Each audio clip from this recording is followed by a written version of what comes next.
Tak dobrý deň, v dnešnom druhom podcaste by som rada privítala bývalého absolventa tejto školy, pána inžiniera Lajchu. Dobrý deň.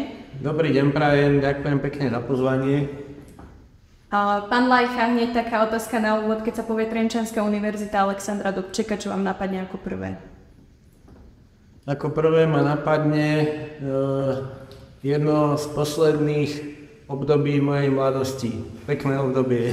Teda vy ste u nás študovali aj verejnú správu a čo bolo takým prvotným impulzom, aby ste sa prihlásili práve na tento odbor a možno prečo v Trenčíne?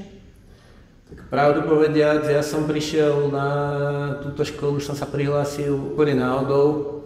Nevedel som ani čo od toho očakávať, ani do čoho idem, ale bol som veľmi spokojný.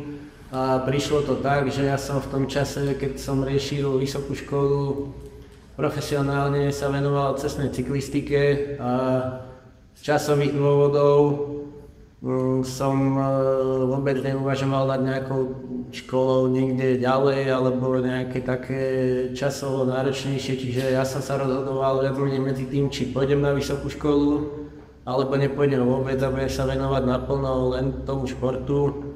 Nakoniec som sa rozhodol, že pôjdem. Keď som si pozeral možnosti, aké boli, tak tá verejná správa ma najviac oslovila.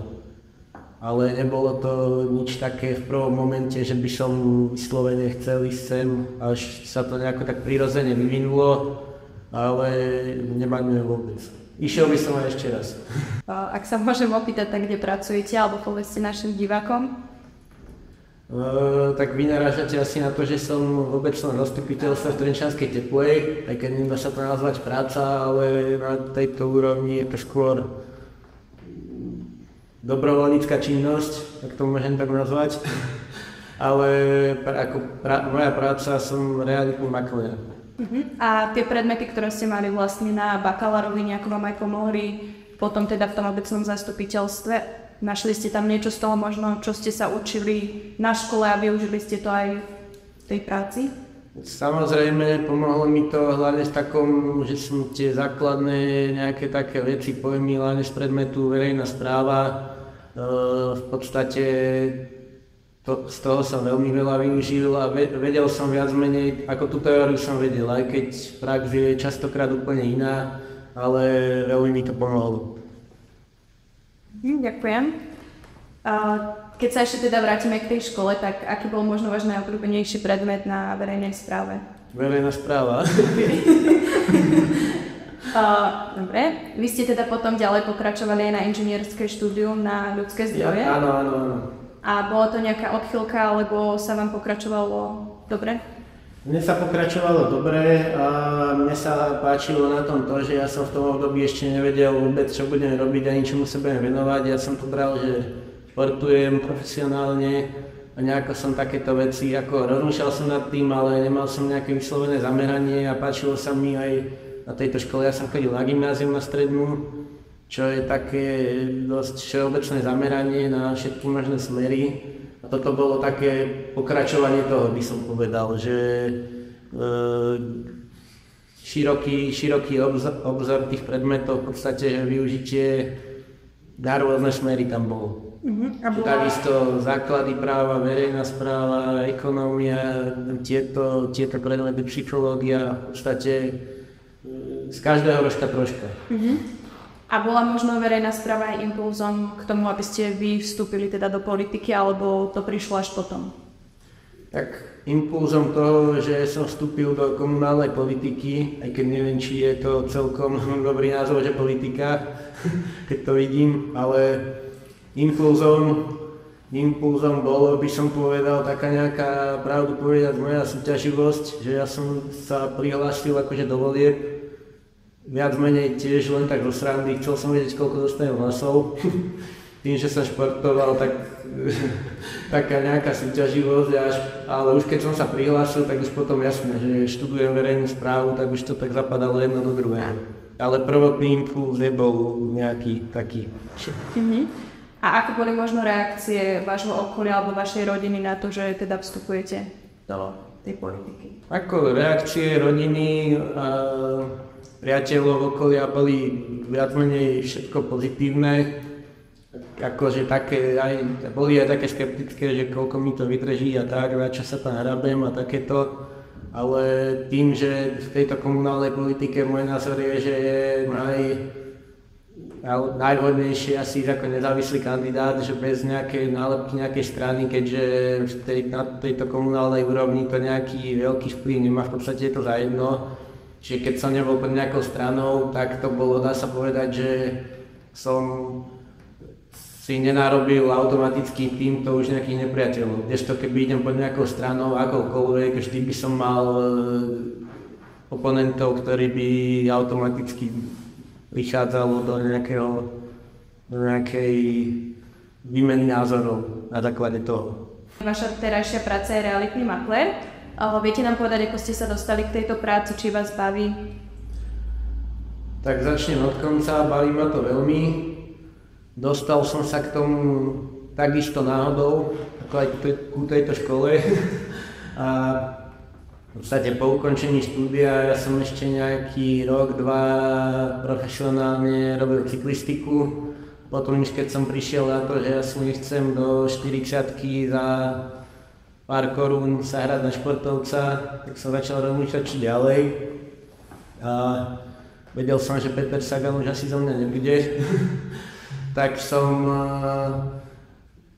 mňa bavilo od malička špekulovať, ako už popri škole a tak hneď ako sa dalo, keď som bol v podstate, už keď som športoval, som si zobral hypotéku, kúpil byt, prenajímal a tak, ako kúpil, predal, prerobil ďalšiu hypotéku a v podstate bavilo ma to, ale nikdy som to nebral, že by som sa chcel tomu nejako venovať. Takže vás to baví, hej? Tá práca. Baví ma to a dostal som sa k tomu, tak ako som už spomínal, že som od začiatku alebo od mladá špekuloval s nehnuteľnosťami a tak. A tak som si povedal, keď som skončil cyklistikou, že to vyskúšam a v podstate odtedy som pri tom a už to neplánujem meniť, bo je to práca pestrá.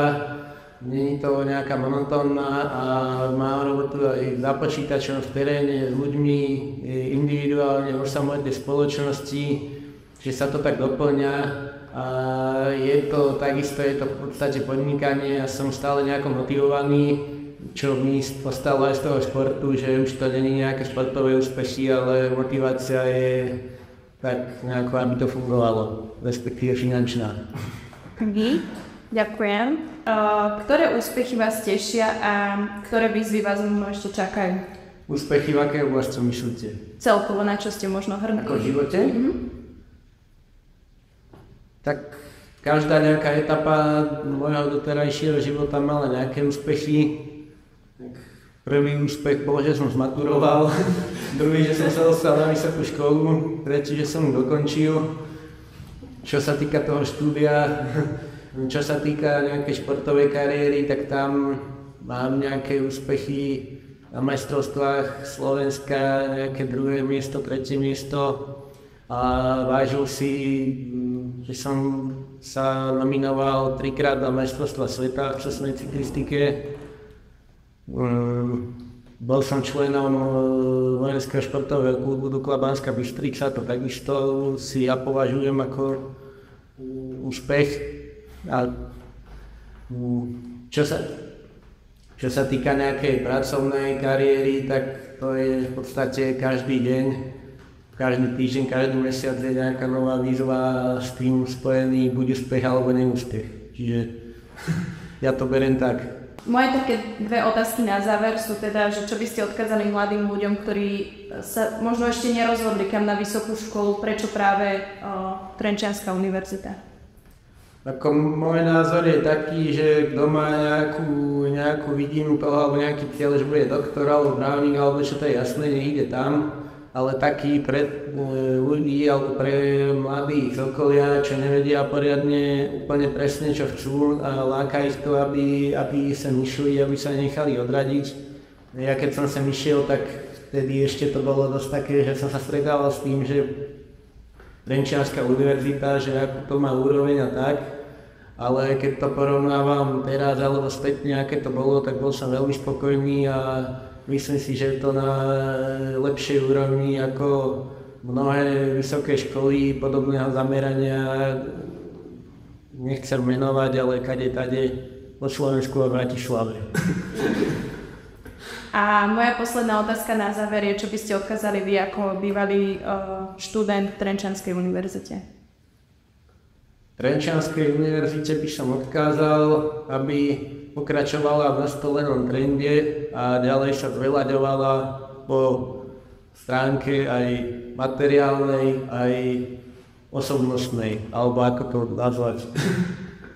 Dobre, tak to by bolo pre dnešok všetko a ja vám teda veľmi pekne ďakujem, že ste prijali naše pozvanie a takisto ďakujem aj divákom. Ďakujem veľmi pekne aj za pozvanie a prajem všetko dobré.